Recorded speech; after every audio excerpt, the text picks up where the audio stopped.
बिहार में जमीन सर्वे चल रहा है। जैसा कि आप लोग जानते हैं कि आए दिन सोशल मीडिया के माध्यम से पता चलता रहता है कि बिहार में जमीन सर्वे के बीच बिहार में भ्रष्टाचार ज़्यादा बढ़ गया है। जितना भी अंचल कार्यालय है या जो भी भूमि संबंधित जो भी कार्यालय है उसमें बिना घूस का काम ही नहीं होता है। अगर आप दाखिल खारिज कराने जाइएगा तो बिना पैसा दिए काम ही नहीं होगा। उसी बीच बहुत सारे अंचल कार्यालय और जिला में अभी वर्तमान में कर्मचारियों का हड़ताल चल रहा है सैलरी बढ़ाने के लिए। यह बात सही है कि कम सैलरी पर काम नहीं किया जा सकता, सैलरी बढ़ाना जरूरी है क्योंकि महंगाई ज़्यादा है। लेकिन यह भी एक ज़रूरी बात यह है कि भ्रष्टाचार कम होना चाहिए। ज़मीन सर्वे हो या ज़मीन दाखिल खारिज हो या ज़मीन रजिस्ट्री हो, इसमें जो भ्रष्टाचार होता है इस पर पूर्ण रूप से पाबंदी लगनी चाहिए। क्योंकि ज़मीन रजिस्ट्री होता है या ज़मीन दाखिल खारिज होता है एक ऐसा काम, महीन काम है, इसको समझने की ज़रूरत है। इसकी ज़रूरत हर इंसान को पड़ती है, तो कम से कम इसमें भ्रष्टाचार नहीं होना चाहिए। लेकिन आज आप वर्तमान में देखिएगा, अगर ज़मीन लिखाने भी जाइएगा तो लिखाने वाले को पता ही नहीं होता है कि किस तरह से हिसाब जोड़ा जाता है और किस तरह से कितना ज़मीन का कितना पैसा चार्ज लगता है, सरकारी रेट क्या होता है, यह सब नहीं पता होता है। तो इसके लिए बिहार सरकार को चाहिए कि जो ज़मीन संबंधित जो कार्यालय होता है, जो रजिस्ट्री ऑफिस होता है, उसमें बड़ा बड़ा बोर्ड लगाकर पोस्टर लगाया जाए और गुना भाग उसमें लिखा जाए कि कितना ज़मीन लिखाने पर कितना पैसा लगेगा और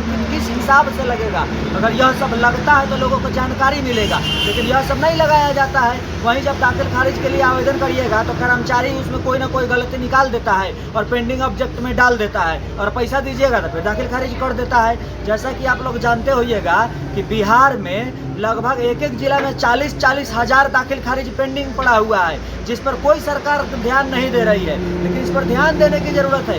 यह सब ऐसा मामला है कि इसमें अगर पैसा दीजिएगा तो तुरंत हो जाएगा, पैसा नहीं दीजिएगा तो पेंडिंग ऑब्जेक्ट में चला जाएगा।